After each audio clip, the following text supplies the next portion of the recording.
All right, everyone, it is now episode number 45. Hello, KBMD Health Family and GCP Gut Check Project fans. I'm Eric here with my co-host, Dr. Kenneth Brown. We've got an incredible show today, and well, this guy's always referred to a special secret weapon, and I'm going to let him unveil it here in just a moment. But I'm going to go ahead, before he talks about why this secret weapon is a secret weapon, let's just talk here in just a moment. Angie Cook is a registered nurse. She has some issues such as dysautonomia, MALS, Ehlers-Danlos, colonic inertia, severe constipation, all of these different things that she's got experience with that she could actually share a personal story. So, Ken, what brought us here? All right. So this is what, So this episode is very dear to my heart, and people that don't experience this, you're going to go, oh, that's kind of an odd topic, but I'm telling you, you want to listen to this because we know that there's a connection between digestive health, gut inflammation, and the possibility of developing other symptoms, other issues like dysautonomia. And before you just turn it off, you're like, what's that? And like, whoa, that's what Angie's going to tell us about today. So Angie, I've always referred to her as my secret weapon on the podcast. You can go back to almost one of the first episodes that we've ever done. We're on episode 45. 45. And first of all, Angie, thank you so much for your incredible diligence to researching and backing everything by science. So I get emails from all over the world and people say, hey, can you help me with this? And I will email you and say, is there any chance that you could find this article? And then you find me 50 articles related to that. And we sift through them. So one of the most impressive things is that you're a patient of mine that has gone from having some symptoms to learning so much about it that you've actually gotten your master's in nutrition, and you realize that part of this process is that you and I are now a team. And I've gotten to the point where I'm relying on you for information. And this is my expose of you saying, look, you know so much more than me about this. We need to get this out to the public. And this is what I want to do. I did Chris Kresser's podcast a couple months ago. And immediately him and I ran to the same conclusion. It's not about the bacteria. It's not about this. It's about the motility. What do we do about that? What is it? And so what we're going to talk about today is the motility about everything. And your history is incredible, because if you're somebody who's ever felt frustrated by the lack of attention that maybe you've gotten in the medical community, if you're somebody who's felt frustrated that you're being blown off, anything like that, this is what we're going to do. We're going to go from Angie's story about what she has gone through, and then we're going to geek out on a level that I am so impressed by. So if you're Siobhan Sarna and you're the SIBO Summit person, you're going to want to listen to this one. If you're Chris Kresser, I got an email from Ben Greenfield just yesterday, asking about what different help with some SIBO people. I feel like, and what I feel like, because this hasn't been done yet, is because you sent me 30 pages of notes that I know that you figured this out. This is like the first time ever these puzzle pieces have been put together. And I'm so excited. So I want to say, first of all, I'm honored to be your doctor. Secondly, I'm disappointed I didn't figure it out, and I have not figured it out yet. Thirdly, I'm super proud of your resilience, of your drive, and of your determination to not only help yourself, but ultimately share it with other people. So I'm thrilled about this podcast. We have Angie Cook on the podcast, RN, nutrition, master's in nutrition, and just beginning her road to helping lots of people. I know this, and I know that you're going to end up writing a book, and I know that you're going to be the motility expert, and that's what we're going to talk about today. So welcome. Thank you. No pressure there. Done. I just want to say that was the most detailed introduction we've ever done for anybody It on really the is. show. It Run really into the is. room and hide under the cover. Tune in to episode 46 when we talk about the stuff that we just did in the introduction. No, I'm just kidding. But in all sincerity, it's that important to me. And it's that important that you help me, you teach me so that I can help other people. That's why we're doing this. Definitely. Thank you. So thank you for having me. Absolutely. So I'm going to throw it back at Eric and let him kind of lead. And I'm just going to try and pop in occasionally because I'm a huge super fan of you. So I'm going to try not to interrupt every 30 seconds.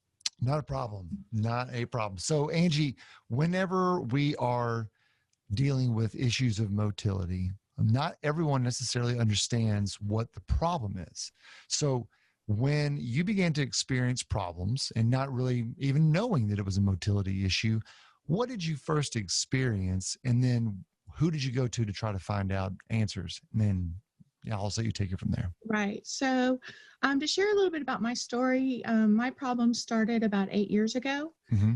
And so what happened was at that time, I was actually pretty healthy. I didn't have any kind of diagnoses. I didn't have any medications. I didn't see a doctor on a regular basis for any kind of ongoing reasons. And over a very short period of time, I had sort of what I described as the perfect storm of things happening. And they sort of seemed a little bit unrelated. But the first thing that happened was I started having abdominal pain. And I did have a little bit of trouble with the bowel movements, but my main issue was I just started having really severe pain. So I started by seeing my gynecologist, and I went to him and they found a very large ovarian cyst. So I had surgery right away to take that taken care of, but I still had problems. I still had pain. So then he sent me to another doctor who was a surgeon, and they thought maybe I had appendicitis. So I did have a problem with my appendix and they removed it. But after that surgery, which was just 30 days after the first, so I had 2 surgeries within 30 days, both my gynecologist and my surgeon said, well, we think you're just constipated. And I was just shocked. I was like, what do you mean I'm constipated? I've never had a problem with bowel movements. I've never taken any kind of medication. It's never been anything that has been an issue for me. It's always been a non-issue. Right. And even though I'd been having a little bit of trouble, I didn't really consider it constipation.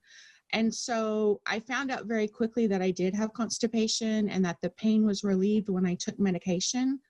But the problem was that I needed a lot of medication. It wasn't just like a normal laxative over the counter. I needed very high doses, and it took my body a very long time to do anything once I took the medication. So they told me to go find a gastroenterologist, and that's when I came to you, Dr. Brown. And all of this happened within about 6 or 8 weeks from where I thought I was fine to where I was severely incapacitated. So at that point, when you end up going to obviously see Ken and you go to his clinic, I've gotten to know a little bit more about your story just simply because not only do you experience this issue and do a lot of research on it, you do tons of research for both of us on various topics. So we've exchanged quite a bit. I've seen you though, as you've moved through and hit roadblocks and challenges. So this isn't just as if you went to Ken's office and then, oh, you've got constipation. Well, I'm a GI. This must be pretty easy to fix. In fact, you probably encountered a much different scenario. What was that like? Right. So when I first started seeing Dr. Brown, we did all kinds of tests. And, Dr. Brown, you've been amazing because a lot of patients with motility issues, well, let me back up. So what we ended up finding out was that I was diagnosed with colonic inertia. So basically that is a diagnosis that is very similar to constipation, but it's the most severe type of constipation you can imagine. So basically what happens is your colon just becomes paralyzed and nothing moves, and it causes severe pain, severe bloating, can cause nausea and vomiting, and it can be even a really dangerous issue, because if you can't move anything, you're at risk for obstructions and other complications and things like that. So early on, I knew that my problem was really severe. I started seeing Dr. Brown. We went through all the usual tests, and then I got this diagnosis. What's interesting, though, is that I found later on that I didn't realize it at the time, but I had some things going on with my neck. So about a year or two after I was diagnosed, we realized my neck problems had progressed. I actually had several spinal cord, I had several discs in my spinal cord that were herniated, but I had one that was actually herniated and it was pressed into my spinal cord. No. So it was causing severe myelopathy. So I really think that that probably triggered some of my problem. It contributed a lot to trigger this colonic inertia, starting. So Angie, let me just stop right there. When you say it caused myelopathy, which is different than if somebody's listening, they're like, well, I had a bulging disc. I didn't have constipation. No. Just explain briefly what you mean by that. So I actually had 3 discs that were a problem. My C4-5 disc, the 5-6, and the 6-7. So the way I found out about it was I had a lot of left upper extremity pain, numbness. It was just, I felt like maybe I had torn my rotator cuff. But I was also having all these GI issues, and I even thought maybe I had MS because I couldn't feel my legs very well. So what happens is normally when a disc herniates, it herniates to one side or the other, and that's what causes radiculopathy. And you can have that in your upper extremities or your lower extremities, and that's when you get that pain and the numbness and the tingling and all that. But my disc at the top disc, the C4-5 disc, actually herniated back instead of to the side. So it was pressed halfway through the spinal cord. And when I ended up having surgery, the surgeon said it was very bad, that anything like a simple slip or fall, that disc could have fallen or could have been pushed all the way through the cord. There would have been no forgiveness. I could have been paralyzed. And he said that it had been pressed into the spinal cord for so long and so hard that when he removed the disc, there was a hole in the spinal cord. It started gushing spinal fluid everywhere. Oof. So it was more than just like a simple disc that it's herniated to the side, causing problems. That was the problem with the 2 discs below, and that's kind of what alerted me something's going on. I need to see a doctor. But the main problem was the disc that was pressed into the spinal cord. And so you feel like this was probably a catalyst that ended up resulting in Right. the I mean, GI once this issues. happened, I could look back and see that there were several warning signs. I didn't have an injury or anything like that. Uh-huh. Probably what happened is I had very severe osteophytes, which are bone spurs, Mhm. and they started pushing the discs out of alignment. And I was having headaches. I was having migraines. I had started noticing that I couldn't really feel things, like if I was shaving my legs and I cut myself, I couldn't feel it. I didn't know it until I saw myself bleeding. But by the time that I realized that it was a problem and I was having all the other symptoms, it had progressed to the point I was actually having trouble walking. And I couldn't feel anything below my waist. And I was actually having fecal incontinence at night in my sleep. Oof. So it was very severe. Man, I am so sorry that you had to go through really any of it. It just, Yeah, so I'm sure that probably contributed to the colonic inertia. But really, at the time that this happened, I didn't know much about any of this. I was a nurse. I'd been a nurse for a long time. I'd never heard of it. When I got the diagnosis, I started going on Google to try to read, and I just got very frustrated and hopeless. I felt depressed because there really wasn't a lot of information out there.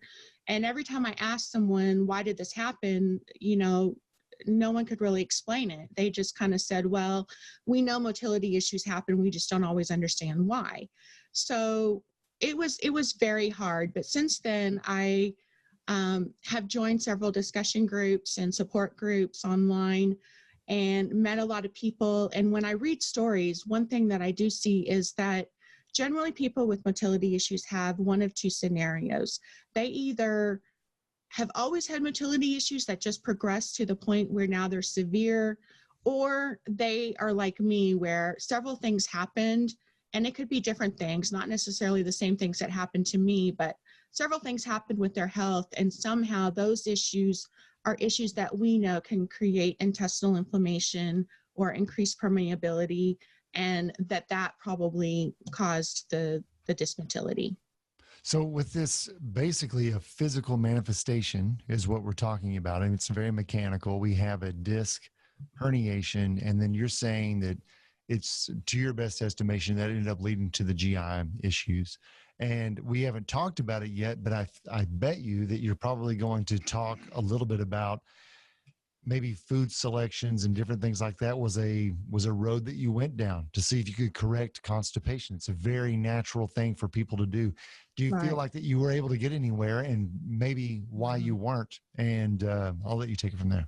Yeah. So the one thing about colonic inertia is that it isn't the same as constipation. A lot of times if people have constipation, you can have them maybe increase their fiber in their diet, or, people have SIBO, they'll try all kinds of different diets, but colonic inertia doesn't really respond to any of that. In fact, if you try to increase your fiber, it severely exacerbates the pain and the problems. I mean, even to this day, I can't eat as much fiber as I would like. I have to be very careful, even if I'm making a smoothie or juicing something where it's still liquid, but it has a lot of fiber, that's going to mess me up. And that's very common. People with colonic inertia or gastroparesis, which I also have developed, will say the same thing. So let me interrupt you right there because of the path that we were going down when I was doing my research on SIBO, small intestinal bacterial overgrowth, or bacteria growing where it shouldn't be. And that was a recurring theme between you and I. I'm like, why are you not responding to anything? Yeah. This is like, I'm crushing it with my other patients. They think I'm amazing. And you're like, nothing. And that's where we kept going. And so this led to you not giving up, me not giving up, and then saying, okay, what else is going on? So when we talk about colonic inertia, you're saying the word over and over, but what do you really mean by that? So again, it's like a very severe form of constipation. It basically means that your colon is paralyzed. It's not moving. So what happens is when you eat, your food goes through your stomach and your small intestine so you can digest and absorb it. But when it gets to the colon, it stops moving. So you have this buildup of waste. And if you can't do something to get that to move, then you're going to end up with an obstruction or something like that. And that's very common with patients like this. They get in very dire situations. I can say one of the best things that you told me in the very beginning, the best advice I received was to always take what I needed to take to make sure that I was going every day. And I took that advice to heart. And that was sort of my my guiding principle that I used. And I learned very quickly what was normal output. And if anything changed, then I knew I needed to change. I needed to stop eating, go on a liquid diet, increase my medications. I needed to do something right away to get that corrected. And unfortunately, I see a lot of patients that, and of course, this isn't to their fault because this is a very, very hard problem to manage. But it is not uncommon for patients to go a week, 2 weeks, 3 weeks, a month, and they have not had a bowel movement. We talked about this, that my wife, Loida, is, she's on sabbatical now for, it's 16 years, but she's a rehab doctor. And so they deal with spinal cord injuries. One of the first things that they address when somebody has a spinal cord injury, which essentially is what you're describing, you had a spinal cord injury because it herniated into the disc, which is you need to stay and you need to essentially make sure that your patients have bowel movements because the nerves are not telling it. So colonic inertia is essentially a nerve issue where you're not having the peristalsis. So, exactly. In fact, I actually worked in a rehab when I was in nursing school, and I worked on the spinal cord injury floor. So I helped patients every night with their bowel programs. I was very familiar with that. And patients who do have spinal cord injuries, they have a bowel program where they will have some sort of regimen that they follow. It's usually either every night or every other night, but it's all about doing some kind of intervention to make things move so that that's a regular just a regular regimen they follow. And basically I had to do the same thing. had to go on a lot of different medications, very high doses. And for me, because I worked during the day, I made the decision that I came home from work, I took all my medications, and then I was in and out of the bathroom all night long, and sometimes, all evening as well as all night long. I didn't sleep a lot, and I did that for about 7 years. And then unfortunately, when people have colonic inertia, it's so severe that when you fail all the medications, the only option is to remove the colon. And that's what ended up happening to me, is that even though I was trying very hard to manage it, I got to the point where the medications were not as effective. I was having a lot of side effects. I was having a lot of electrolyte issues with low potassium, which is pretty serious if that continues. And so about a year ago, I did have my colon removed. So I just want to clarify this for anybody who is dealing with even constipation, just simple constipation, and they don't want to talk to their friends about it. They don't want to do anything. You mentioned a couple things. We've packaged a lot right in there. One of those is support groups that you do, online forums and things like that. But it shows that how important it is that digestion is not just the absorption of calories. It's also the elimination of waste, which is a necessary process. So when I talk to my patients, it's like, look, breathing out CO2, if you want to think that pooping is embarrassing or whatever, guess what happens when you can't? You can actually die from it. And what we were dealing with during that period was, oh my gosh, this is crazy. We're throwing everything in the kitchen sink and your colon is not working. So if anybody's listening to it and they're maybe blown off by their doctor and such, it's a very real thing, which is why I was so excited to have you on and tell your story. It's real. Right. It's really hard, and you feel very alone. It's not socially acceptable to talk about your bowel habits. It's always considered taboo and, too much information kind of thing. And so no one can really understand this unless you've actually been in that desperate situation. So you feel very isolated and alone. It affects your quality of life in every way imaginable. I know that for me personally, my social life was greatly affected. Anytime that I wanted to do anything like meet a friend for lunch or, go out to dinner, I actually would plan ahead. I would fast for 2 or 3 meals, so then I could go to a restaurant with someone and actually eat a meal and then come home and then fast again. So, the impact on your quality of life, you can't describe it. It's very isolating. You find yourself just basically planning life around regular life, it sounds like. Oh, absolutely.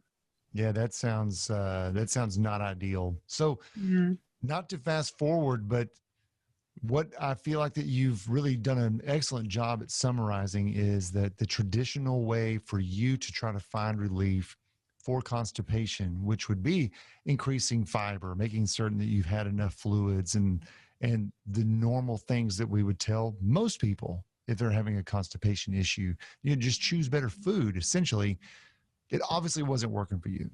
Exactly. And so we're now going into a situation where you talked about basically it's a paralyzed movement or lack of movement of a food bolus, especially by the time it enters into the colon. So talk a little bit about that. Once you discovered that your situation wasn't going to have an easy remedy, and it really is more or less going to be affected by a mechanical structure, nerves, it really changes probably the landscape on what you, Angie, were going to do for yourself to figure out, okay, the ball game's different. I'm not just not eating fiber. I'm not just not selecting the best foods. My body essentially is not responding the right way when there is something in the colon. So what did that do for you when you kind of found out or discovered? Well, definitely when I started realizing that this was my new baseline, that, I wasn't going to ever go back to the way things were, that at some point I was going to have to manage this in some way for the rest of my life, then that's when I really started getting interested in gut health and doing the research. I became a complete nerd, started spending a lot of my free time, reading journal articles and trying to learn to educate myself. I had heard that, all health begins in the gut. And I wanted to understand more. What did that mean specifically? And I knew that this was something I was going to have to manage. So I knew there wasn't a lot of great answers. And I just figured that I just figured that I needed to understand it as much as I could myself to help myself, because nobody else had that much motivation. So it really kind of made me turn into this nerd. And then, of course, I got interested in nutrition, and that's why I went to get my master's. But it was all because I knew that this was going to be my baseline, that I had to learn somehow to live with it. Okay. And then knowing that you had to find this new place to live in, what did you find that the deficits were? Now you know it's not fiber lack, and you've prepared yourself on how do I support myself and others like me with nutrition. Kind of walk us through what you began to discover on like what the issue actually was, where it wasn't just a lack of, I'm sorry. Well, yeah, let me just clarify this, because you mentioned something in passing. You had your colon taken out. Like, yes. I eventually had my colectomy. So, I mean, that's a pretty big deal. I mean, like we probably end the podcast now, because then you were cured, right? No. Uh-oh. So, yeah. So, even that was my first symptom. Somewhere along the way, I did start developing other problems. I don't have all the problems that you listed at the beginning of the podcast. Yeah, here. I may have misspoken there, but yeah, that's all right. I was trying to tie them together. But because of your research, what I really want is anybody who has SIBO or POTS or Ehlers-Danlos or mast cell activation syndrome or MALS. And if you're like, I don't know what any of those are, don't worry. If you don't know, consider yourself lucky, because if you do know, you're suffering. And so we're going to eventually get to the science of where everything you did, I believe, has found this puzzle piece to get there. But I just want everyone to know that you had the surgery, but you weren't completely fixed. Yeah, no, I'm not. So at some point during the years, I did start developing symptoms of gastroparesis, which is basically the same thing that I was describing with the colon, but it's with the stomach. So your stomach becomes kind of paralyzed, where anytime you eat food or you drink anything, it just stays in your stomach for much longer than it needs to. And it doesn't move, and it causes a lot of pain. It can cause nausea, it can cause vomiting. So I developed that, and actually for the last several years, the problem with that is it's aggravated by position. So it has prevented me from eating later in the day. I usually try to eat everything I'm going to eat by the middle of the afternoon. If I eat like a dinner, then I'm taking a chance that when I go to bed at night, I may wake up 2, 3, 4 hours later in pain or even vomiting. So like the last several years, I've actually kept a bowl next to the bed, because I'll wake up and I'll already be starting to vomit. So I developed gastroparesis. I also developed several symptoms of dysautonomia, which have come and gone throughout the years. It's not something I deal with every day, but I'll have flare-ups where I'll have a lot of symptoms, and then in a little while it'll kind of get better, and then it'll kind of come back again. So I have dealt with quite a bit of that. And when I had my colon, I sort of just lumped it all together that, okay, my colon doesn't work, so I know I have all these other problems, but it's all just kind of related.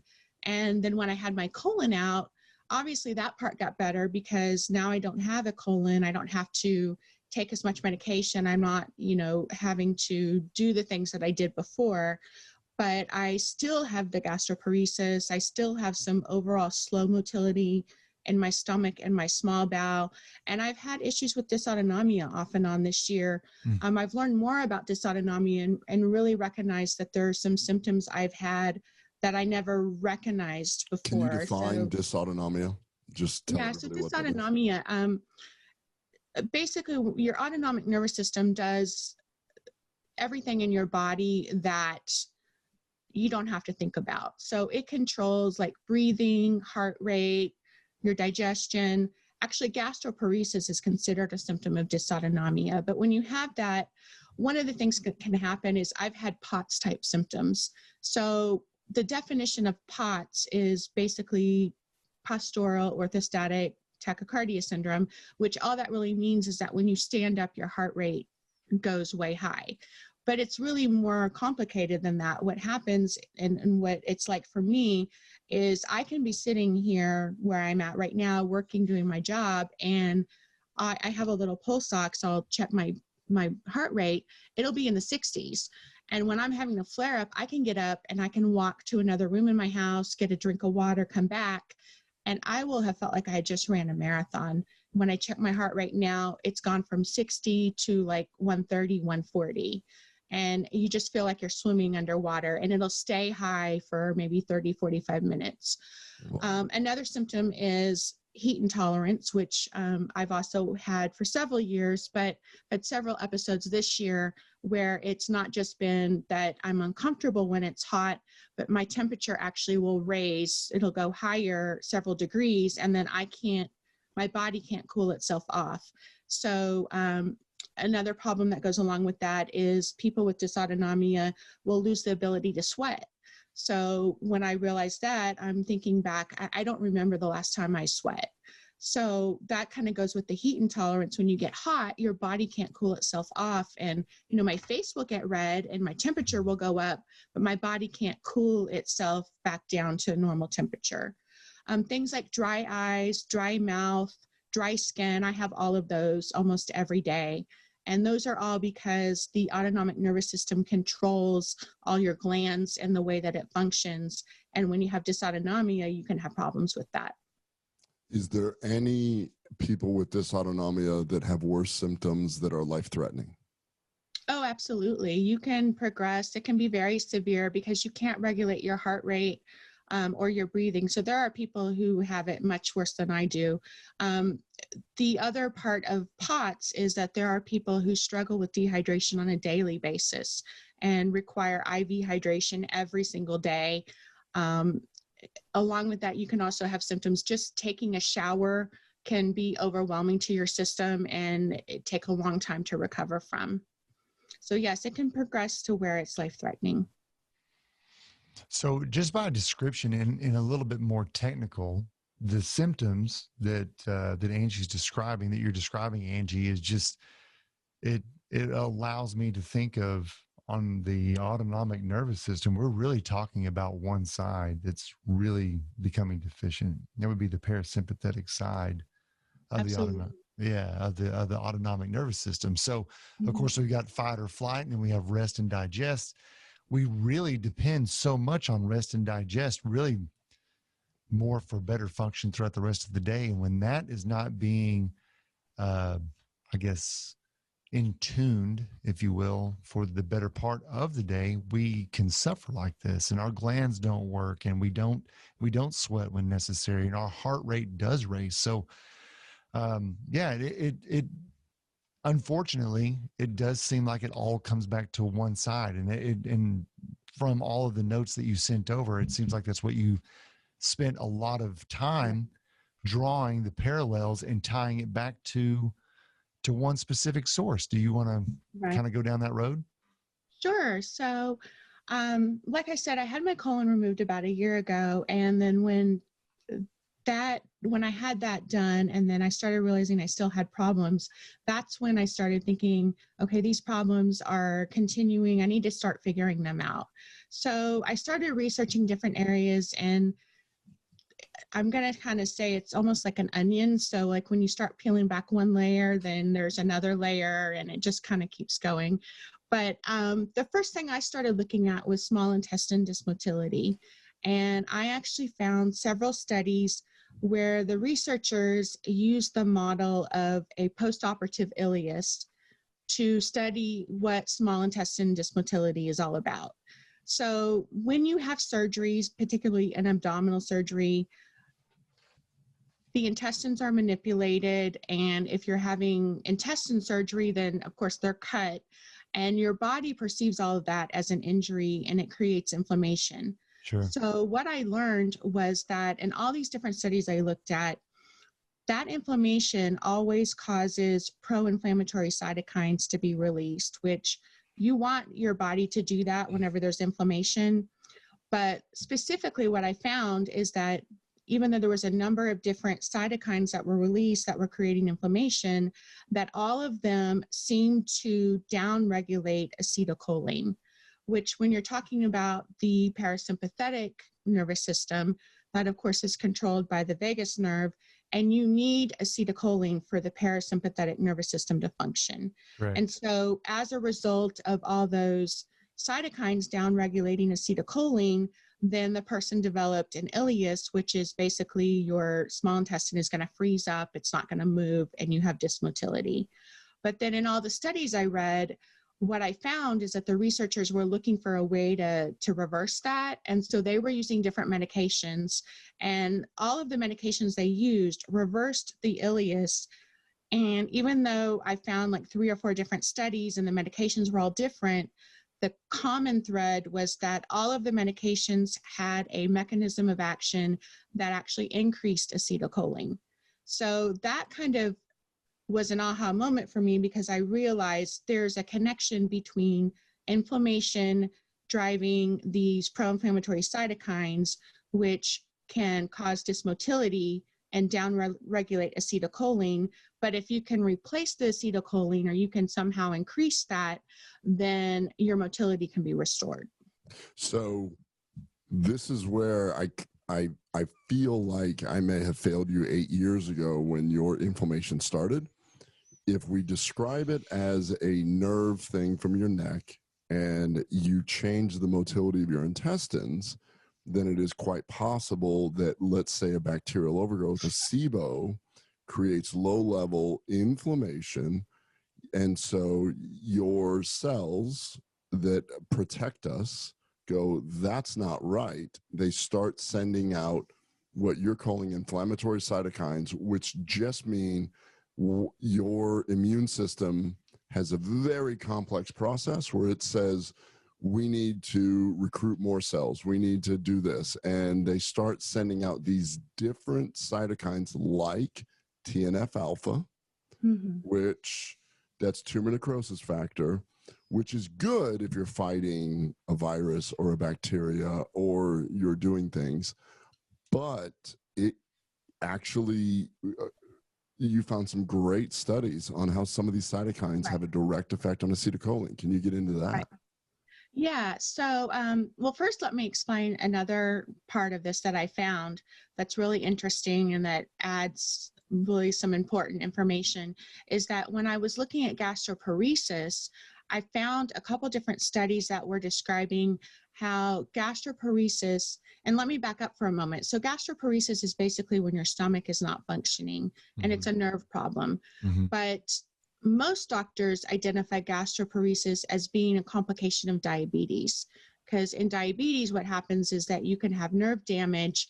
And so a lot of people who have diabetes and have nerve damage will develop gastroparesis. Right. And it's actually a barrier or a problem that a lot of gastroenterologists don't realize, that you can have gastroparesis and not be diabetic, because I'm not diabetic, but I have it. So what I found is that in people who have idiopathic gastroparesis like mine, where, I don't really know why I developed it, that in those people who also seem to also have dysautonomia, because gastroparesis is considered a symptom of dysautonomia, so it's really highly likely you're going to have other symptoms as well, that in those people, what they were finding is that they could trace it back to where those people had had either some type of virus, like Epstein-Barr virus, Lyme, CMV, or maybe they had gastroenteritis, and we don't really know what caused that. That could be, usually it's viral, but it could be bacteria too, that they had some sort of illness that preceded the development of the gastroparesis and the dysautonomia. And that when they ended up treating them, they would treat them with different kinds of medications to help reverse that immune process, things like IVIG. And I think one study I saw, it was a very, very small study, I will admit, they used Interrogam, which is a medical food, but it's IgG. But when they did something that helped the immune system recover, then that actually improved gastroparesis and dysautonomia. So that was kind of another aha moment that, okay, so when you have these things develop, it could be that there's some sort of pathogen that actually started this inflammation, that the inflammation is just continuing, so it's driving the symptoms. And until you're able to control the inflammation and deal with it, then you're going to continue to have problems. But if you can deal with it, then you might resolve the symptoms. This is so interesting because we talk about all these people that certainly seek out functional medicine doctors because they get so frustrated. It's the chronic Lyme person. And the reality is the chronic Lyme person has the fatigue, they've got the gut issues, and they get told, no, you don't have the Lyme titers, you're not there. But what we're saying is that a virus can start the inflammatory cascade and doesn't quite get turned off. And now we've got an inflammatory cascade and an acetylcholine imbalance that can lead to this. Right. And so the next part was I started looking a little bit more specifically into the macrophage. So there's a lot of research right now about how the macrophage can drive a lot of intestinal inflammation and other problems in the intestine. So what I learned is that the macrophage actually comes from a type of white blood cell called the monocyte. And what happens is that when that monocyte enters the tissue or the organ and there's some kind of pathogen, it then becomes the macrophage. And it's a cell that its job is to try to help you attack or defend yourself against some sort of pathogen or inflammation or whatever might be going on. So what I found out is that one of the main cytokines that the macrophage releases is that TNF alpha, which can cause inflammation anywhere in the body, but specifically in the intestine, it's a really big problem. So Dr. Brown, I know you treat a lot of patients with IBD, and that's sort of like the model of the most extreme, severe type of inflammation you can find in the intestine. And one of the types of medications they use for patients like that are TNF alpha inhibitors. So they're specifically targeting TNF alpha to try to lower that cytokine because that's what's driving the inflammation. So then when I started reading about this, I also read some articles that were telling me that TNF alpha specifically can cause dysautonomia. So I thought that was really interesting. And then when I started getting further into it, what I found was that TNF alpha and acetylcholine have sort of this really interesting relationship where they oppose each other. So TNF alpha will lower acetylcholine, but then acetylcholine also lowers TNF alpha. So I was a little confused because it's sort of like what came first, the chicken or the egg? And if one is opposing the other, then why do we have a problem? But what I was learning is that when you have too much TNF alpha, then it actually downregulates the acetylcholine enough to where you don't really have acetylcholine. And then that in turn allows the TNF alpha to remain and persist and continue to cause all these issues. And the really interesting part of this, it's kind of getting a little bit more into the geeky science, is that when I started studying how this works with the vagus nerve. So we talked about the vagus nerve, and one of the most important functions is that it helps regulate the autonomic nervous system. I just want to say something really quick, sure. Because we've mentioned the vagus nerve, but I think just to clarify, that vagus nerve is the biggest nerve that's going to be releasing acetylcholine, correct? Okay, I just wanted to clarify. Well, it's the biggest, longest nerve in the body. Right. And it does need acetylcholine, correct? Right. Okay. Correct. So just to clarify that, vagus nerve, 10th cranial nerve comes out and actually innervates. It's the grand highway. Right. So it innervates all the organs. When your vagal nerve doesn't have its nutrients, so it responds to acetylcholine. Am I correct in that? Where it needs acetylcholine to conduct itself. So. Right. So it's the nerve that connects that whole gut-brain pathway. Never heard of that before. It's all we talk about is gut-brain all day long. So what's interesting about the vagus nerve is that not only does it help to regulate the autonomic nervous system, but it also has a huge anti-inflammatory component. So there's something called the cholinergic anti-inflammatory pathway. Wow. So I started reading studies about this, and basically what the research is explaining is that in the model of sepsis, which is when your whole body is fighting inflammation and infection, that typically the spleen is the one where the macrophages in the spleen are releasing all these cytokines. And that if you were able to stimulate the vagus nerve, that that acetylcholine will help lower that inflammation. So like they've done some studies with sepsis where they've tried to treat it with vagus nerve stimulation, and it's helped to control the inflammation, reverse the sepsis, and help the patient get better. In fact, there's actually studies right now on COVID that they're doing that is along the same lines. So then I found out that it's not just the spleen and the vagus nerve that have this cholinergic anti-inflammatory pathway, but you can have it between the intestines and the vagus nerve as well. So this part is where it gets a little geeky. I'm going to try to explain it. I'm going to do my best. But basically, the macrophage releases the TNF alpha, which of course can be communicated to the vagus nerve through that gut-brain connection. So let me just clarify one thing. The macrophage, the way that it works is it phagocytoses. In other words, it eats and goes, oh my gosh, we have an invader. And so it just goes, help, help, help. And it sends out this signal, which is TNF alpha. Go, oh my gosh, help, help, help. I'm holding this guy. We've got a burglar. We need help. And that's the start of it. Okay. Right. So this is where it gets a little geeky, and I'm going to admit I'm not a vagus nerve expert, but there's something called the preganglionic pathway, and that's basically when you have that signal coming from the gut to the vagus nerve, and that's when you can have that TNF alpha being communicated to the vagus nerve. But then you have the vagus nerve that is going to try to send a signal to say, hey, we want to release acetylcholine. And as it turns out, the macrophage specifically has a receptor, and it has a really long name.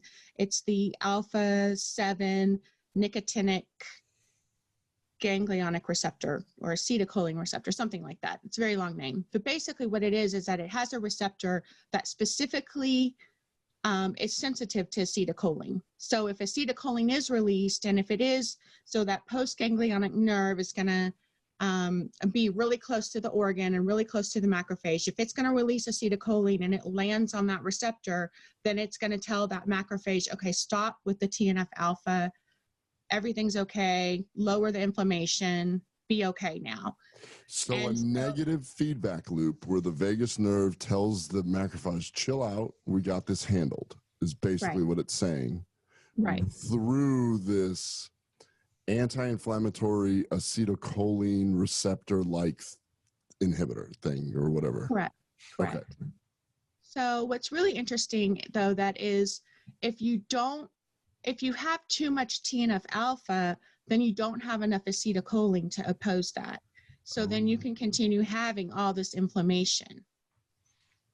So chronic inflammation begets more inflammation. Yeah. Right. So if you have too much TNF alpha, then all of a sudden there's not enough acetylcholine to fight that. And then that's where the inflammation can persist.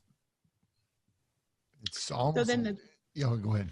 So then the goal is that you want to somehow help the vagus nerve, or help support acetylcholine in order to where it will help decrease that inflammation, and then it restores that parasympathetic function. So like, for example, this was a big aha moment for me. So TNF alpha is a direct inhibitor of intestinal motility. So if you have too much TNF alpha, you're basically lowering acetylcholine. But if you take prokinetics, which most prokinetics, the mechanism of action is going to do something to increase acetylcholine, then that helps restore the motility. So that was kind of an aha moment for me, because if you think about SIBO experts, they're always preaching, well, even after you clear the SIBO, you need to stay on a prokinetic. And now to me, that I understand why that makes sense. How does that affect the migrating motor complex? Okay, that's something completely different. Migrating and while we're at it, can you talk to us about the meaning of life and what God is? So the How will migraine disorder acetylcholine get us to complex space? is all about motility and all of that, but there is something called tributrin that will help that. And as a matter of fact, before I forget, I want to give a shout out to a friend of mine in a discussion group. Her name's Rachel, and she and I have been going back and forth on a lot of this year. So she's been helping me find ideas of what to research. Well, thank you, Rachel. Yeah, right on, Rachel. That's actually really awesome. Well, that is, I mean, I'm just impressed that honestly that you've pieced together so much about the dependence that we have specifically on this vagus nerve, the acetylcholine, that essentially there are lots of yin and yang opportunities biologically. We talked recently about oxytocin and vasopressin. I mean, and there's lots of different opportunities there where biologically we have things that go back and forth. So, yeah, this is what's interesting. Clearly, the body has its checks and balances everywhere. Yep. And the common theme that I'm hearing is that when you have too much chronic inflammation, acute inflammation, we've got these things built up to protect us from the acute invader. What happens is when we end up in this chronic inflammatory state, then things get out of whack. And what you're describing is this elegant model from, well, in my world, from SIBO to dysautonomia through acetylcholine in the vagus nerve. Am I overgeneralizing that? No. And so there's one other part that I'll just throw in there, if you'll be okay with that. Go for it. I like that. So tell me to involve vampires. I mean, you're going down some rabbit holes that I'm loving, but if you say vampire, I will love it. Okay. So another thing that I learned this year that I had never heard of, well, let me back up. So I had heard a few years ago that there are some doctors that are now recognizing that when you have dysmotility, that this is an autoimmune issue. Like you can have autoimmune GI dysmotility. And personally, I never really thought about it or wanted to understand. Not that I didn't want to understand it, but I didn't try to understand it because I didn't really see that that was going to apply to me. I kind of figured I knew why I developed dysmotility. But I learned about a condition this year, and it's called autoimmune autonomic gangliopathy. I'm going to have to refer to my notes, but that's a really big word, and it's or big mouthful, and it actually, you can just abbreviate it by AAG. But it's an autoimmune condition, and what was really interesting to me is that it can actually happen after an event. It can happen after a virus, after an illness, after a surgery. It's not something that you necessarily have to have your whole life. It actually can develop, it can be acquired. And typically so I'm going to just read you the list of symptoms. The symptoms include dysautonomia as well as extra autonomic or outside of the autonomic nervous system manifestations. It can include diffuse GI dysmotility, which includes both gastroparesis and colonic inertia, orthostatic hypotension, POTS, dry mouth, dry eyes, dry skin, urinary retention or some type of difficulty voiding, difficulty regulating your temperature, and you can also have CNS symptoms, which are those of like the brain symptoms, like things like anxiety, depression, cognitive difficulties, which we call brain fog sometimes. And it's also usually can coexist with other autoimmune conditions, including fibromyalgia and Hashimoto's, which is a thyroid autoimmune issue. So I thought that was really interesting because I hit on a lot of those. And so there are actually antibodies that you can test for. It's a blood test, and it was initially developed by the Mayo Clinic, but you can now get it through other labs, and they will test for the antibodies. But the interesting part is that only about 50% of the people who they consider to have this will actually test positive for the antibodies. So when you have this condition, the way they treat it is things like IVIG, steroids. There are some immunosuppressants. They do plasma exchange. It's kind of some pretty heavy duty stuff, but it's all to target the immune system. And the reason the antibodies matter is because even if you don't test positive, if you're considered seronegative and you don't have the antibodies, they show that you can still have improvement if you do the same treatment. So just because it's not detected doesn't mean they may not have that problem. Correct. So what's really interesting, and this is something that my friend Rachel had taught me about, is that her theory is that maybe because she's aware that there have been cases where people will test positive for the antibodies and then later they'll test negative. Mm-hmm. And so it's very inconsistent. And so her theory is maybe the antibodies are detected only when you're at your worst or when you're having some sort of like major flare up. I don't know. We're just speculating. We're just wondering. But That's a super interesting theory because Yeah. let's liken that to celiac antibodies, gliadin, Right. endomycel, TTG antibodies. When you're eating a lot, your antibodies go way up. When you back off, your antibodies go way down. So if you're having a lot of ganglionic acetylcholine receptor antibodies, which are detected in the blood for whatever reason, due to inflammation, due to the trigger, I mean, this onion that I think you're starting to peel back, Angie, and you're doing an amazing job of explaining it. This is so high level that as we're peeling this back, we may end up getting to a core where there could be a trigger that we could avoid so that this doesn't have. And thank you for mentioning that, because I forgot to mention that the antibody that they're testing for is an antibody to the acetylcholine receptor, the ganglionic acetylcholine receptor. Coming back to your original thought that it all comes down to acetylcholine affecting the vagus nerve, the inner balance between TNF alpha and acetylcholine, and now we're talking about people developing antibodies to prevent the acetylcholine that's floating around to even attaching to that receptor. Right. And it actually made sense to me because when you go back, so when I was reading about AAG, so, you know, basically you've got somebody with GI dysmotility and all these dysautonomia and then all the other things that we know sometimes go along with it.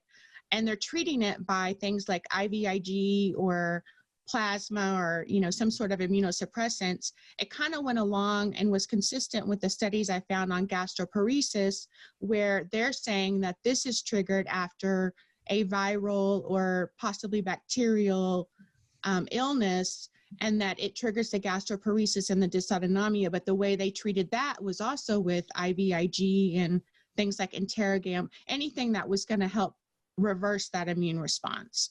So like, if you're getting to where you're actually thinking, okay, this sounds like something I could have, then to me, there's two ways to think about it. You can actually support the acetylcholine by doing some things like prokinetics, and there's certain supplements. Hold that thought. I have to go to the restroom really quick. We're going to talk about treatment. You guys are going to recap that aspect and make it palatable. And I'll just be right back. We're going to recap this aspect to make it palatable. So, okay. What kind of salt and sugar do we put on this thing to make this more palatable that he leaves and laughs at me as he I know, right? No joke though, Angie, as Ken was pointing out, this amount of research and really piecing and building, he says peeling this onion back, but we had to put this onion together. I mean, there's linking all of these things together is I find very, very interesting and actually quite, I don't know, built on common sense. The vagus nerve is I think vagus is VAGUS and is Latin for wandering.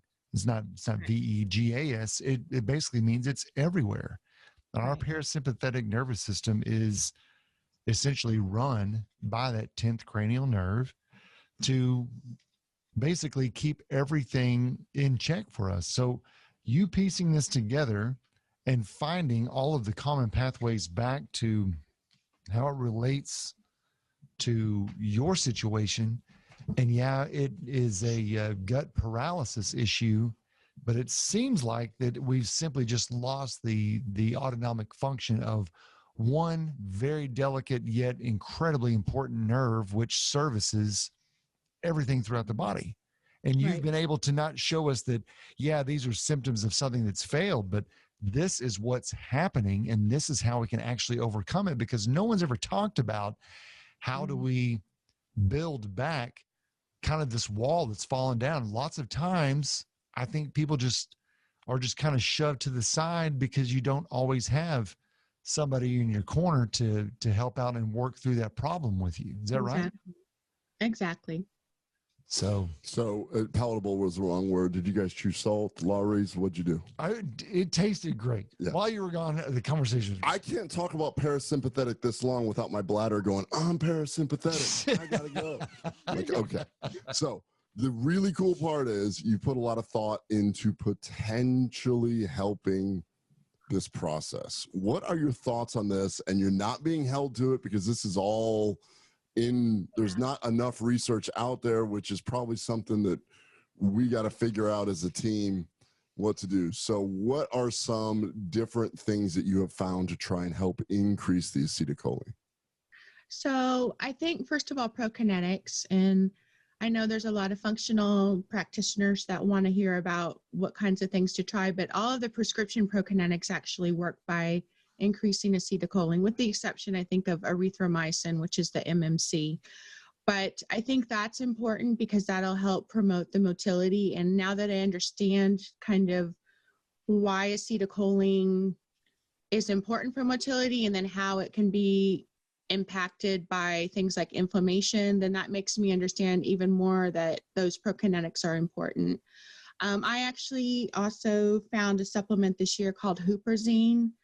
So I've been taking that, and that's a cholinesterase inhibitor. So it basically prevents the enzyme that's going to break down acetylcholine, which also helps support having those levels. Something like vitamin B5, I think that supports. I think there's some other ones. B1 also might. I think they're in the pathway of synthesis. Serotonin, I actually read. Or actually 5-HTP rather. Which that's the building block to build serotonin, right? Is 5-HT. I'm sorry? That's the building block that our bodies use or can use to build more serotonin, correct? Kind of like a precursor. Right. So I'm losing my notes, but I do remember. So serotonin or 5-HTP helps to build serotonin. And then, so your 5-HT4 receptors, we haven't talked about that, but 5-HT4 receptors are in the gut, and that's the target for the prokinetics. Mm-hmm. But 5-HTP will also target those receptors, and those receptors, once they're activated, that helps promote acetylcholine as well. So it's a long-winded way to say that 5-HTP can help. But the other thing that's really interesting is that's all to try to help promote acetylcholine, but maybe there needs to be some more work on getting that inflammation down to begin with. So maybe, I don't know, something like Interrogam, or there's some over-the-counter versions that I think are similar, SBI and things like that. Maybe. Yeah. So we talk a little bit greater on that. So there's what you're talking about is taking in colostrum, IgG, things like that we, my experience using some of those things in gut health has not been very successful, in the sense that I think you need to hit it from a multi-angle approach, and decreasing the inflammatory aspect. Your situation is a little bit different in that I think you had a neurologic event which led to this whole cascade, but we have so many people that eat a very pro-inflammatory diet.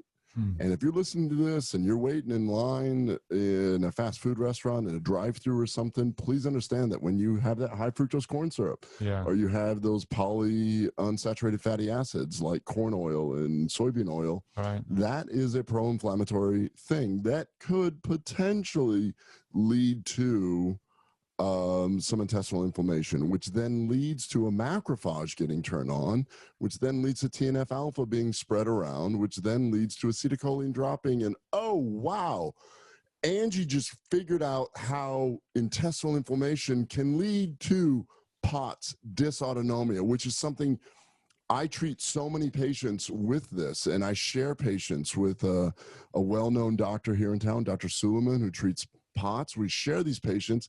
I'm like, why am I sharing patients with this cardiologist? I think you just figured it out. I think you did an incredible job of walking from A to K.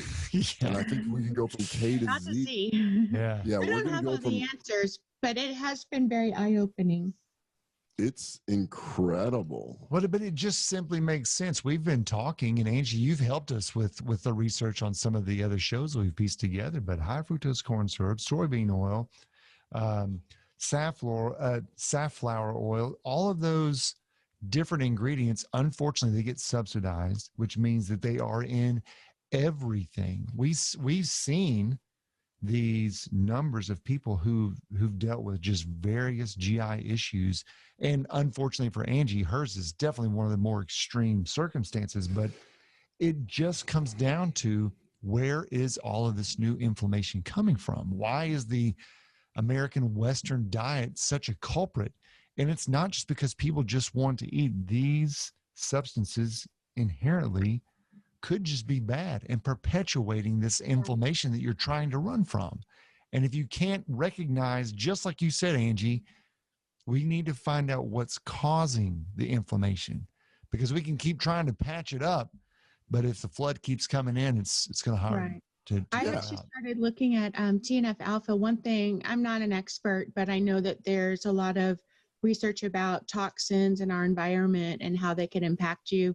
So like just something simple like BPA, I found an article that says that can increase TNF alpha.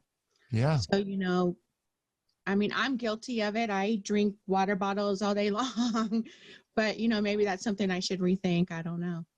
Well, this is going to be a moving target, and there's a couple things I want to make sure that we get out there. First of all, thank you so much for coming on the show and talking about this.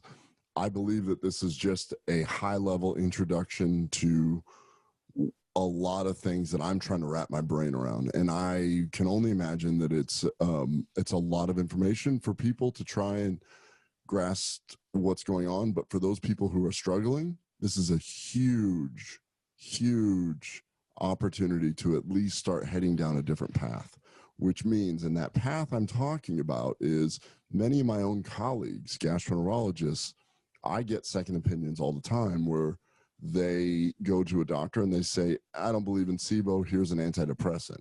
Now we're going to go one step further. We're going to go, I believe that if we don't fix your SIBO, your intestinal inflammation, your diet, then you can end up in this situation. And right now I've got so many people with POTS and MALS and, and we didn't even touch on the Ehlers-Danlos epigenetic phenomenon, all that. That is next podcast. So you have a week to learn about all that, Angie. Yeah, right. I will just quickly add, I know mast cell is something that is also really common with all of these symptoms. So I didn't really have an opportunity I haven't gone deep into that, but it was interesting to me. What I did learn is that, so typically when you think of mast cell, you think the mast cell's releasing histamine. Right. Mast cells actually also release a high amount of TNF alpha. And then the macrophage, we're talking about how it releases TNF alpha. It actually also releases a high amount of histamine. So it kind of is like adding fuel to the fire. I mean, it's not just one cell and one inflammatory cytokine. It's kind of like that whole generalized and immune response.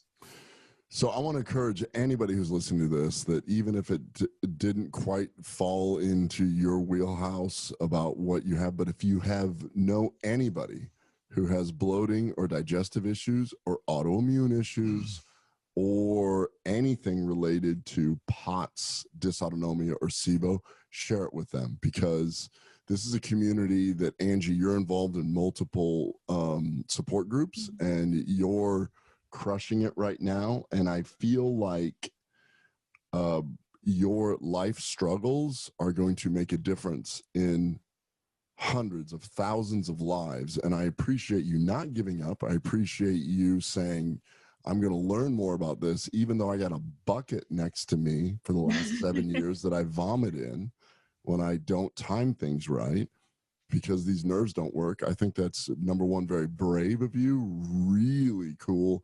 And then you kept saying, I'm not an expert. You sound like a dang expert to me. I would definitely defer to you. Thank I you. can't thank you enough, Angie, for coming on. It's just so much information, but it's all so relative, can be used immediately by many. And something else that crossed my mind whenever you were talking about what do you do to avoid inflammation, 4 decades ago we talked about the dangers of smoking, right? We talked about you shouldn't smoke, you shouldn't inhale because it's going to cause these elasticity issues with lungs, and people could, one to one, everyone can admit that smoking is bad.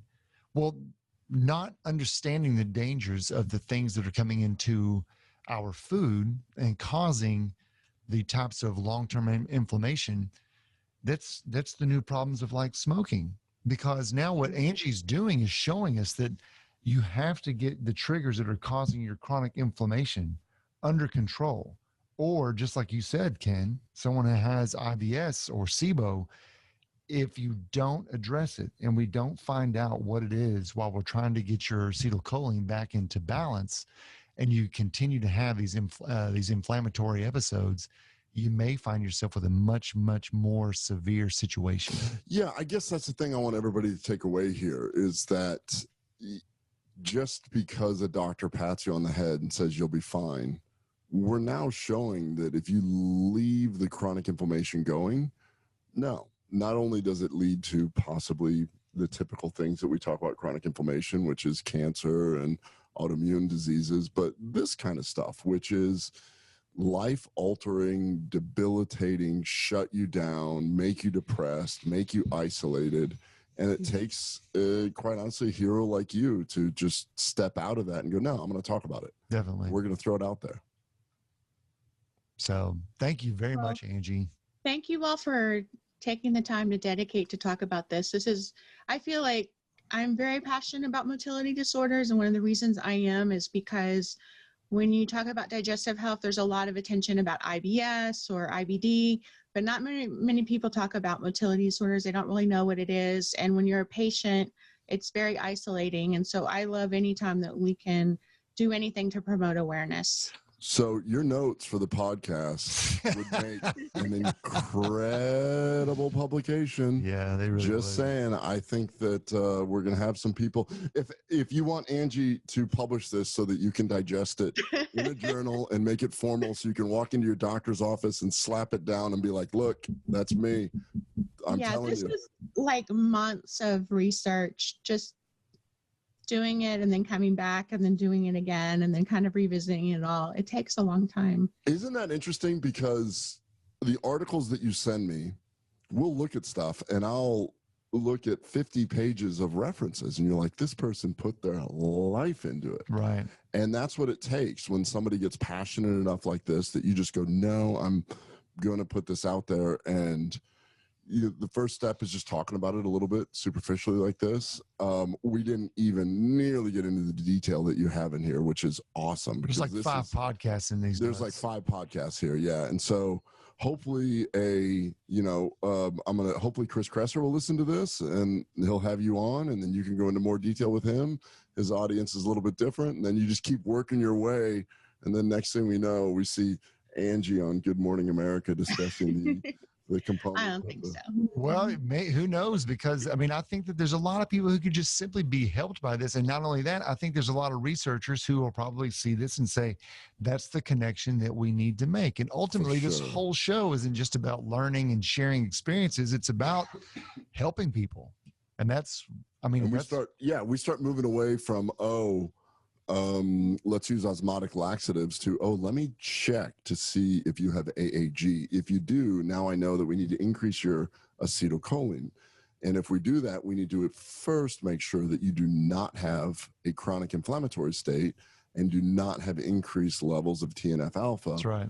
Then once we do that, then I can start giving you some pro-motility agents and things like that, because we're going to try and correct the background buzz, the background noise that's going on. And as somebody who I'm into this, and I didn't know any of this, so I know my colleagues don't.